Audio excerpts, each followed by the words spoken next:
আরে আমি কিছু জানি না, আমি কিছু করি নাই সালা। সবার গানের একই সুর, সালা আমি বাদে পুরা দুনিয়াটাই নিষ্পাপ। তোর দুই বন্ধুকে ওপারে পাঠিয়ে দিছি। এখন সত্যি সত্যি বল, তোদের সাথে আর কে ছিল? তা নাহলে তোকেও তোর বন্ধুদের কাছে পাঠিয়ে দিব, ওরা তোকে খুব মিস করছে। বস আমার মায়ের না, আমি কিচ্ছু করি নাই। যে লোক আম করে ডাকাতের লেগে অফার দিছিল ওই লোক আমরা চিনিও না, তয় সেই এলাকারই হইব। আপনার বাসায় কই কি আছে সবই লোক জানে। আমাদের বাড়িগুলোর ছেলেটা জানি কেমন, তুমি বাসায় না থাকলে কেটে এসে নক করতে থাকে, দরজা খুললেই কেমন ফ্যাল ফ্যাল করে তাকিয়ে শুধু হাসি। সেদিন রাস্তায় আমার ব্যাগ টেনে ধরেছিল, ওকে দেখলে কেমন যেন একটা ভয় লাগে। তুমি একটা কিছু করো আরিয়ান।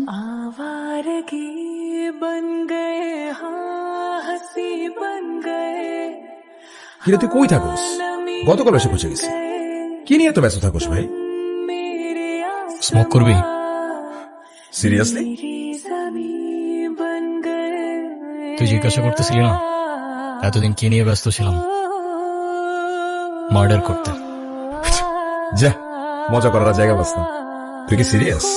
তুই এসব কি বলতেছিস আরিয়ান? এই মানুষ রূপী হায়নাগুলো জেনিকে আমার থেকে কেড়ে নিয়েছে না, ওদের আমি আমার নিজ হাতে শাস্তি দিয়েছি, শুধু একজন বাদে। কি বলতেছিস বন্ধু? তুই জেল থেকে বেরোয় নিজেকে এইসবের মধ্যে আবার জড়াই নিলি? তোর জীবনের প্রতি কোনো মায়া নাই? বেশি না, আর একজনের থেকে কিছু হিসাব নেবার বাকি, তারপর চলে যাব বন্ধু অনেক দূরে। কার কথা বলতেছিস? মুন্না। মুন্না? তোদের বাড়ি বলাচ্ছে? হ্যাঁ। আচ্ছা তুই কি আমাকে বন্ধু ভাবস না? এত কিছু হয়ে যাওয়ার পর তুই আমাকে একটাবার জানানোর প্রয়োজন মনে করলি না?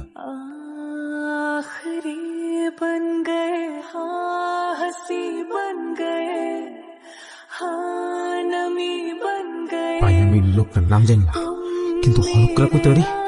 সামনাসামনি দেখলে ঠিকই চিনি।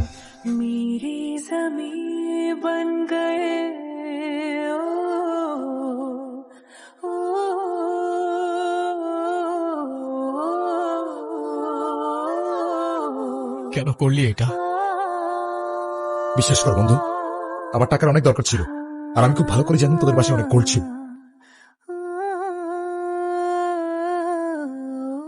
সব তো পেয়েই গেছিলি না, তাহলে জেনে রে কেন মারলি? আপনারা কারা? বাসার ভিতরে কিভাবে ঢুকেছেন? জনি ভাই। जीत भी हार दूं, कीमत हो कोई तुझे।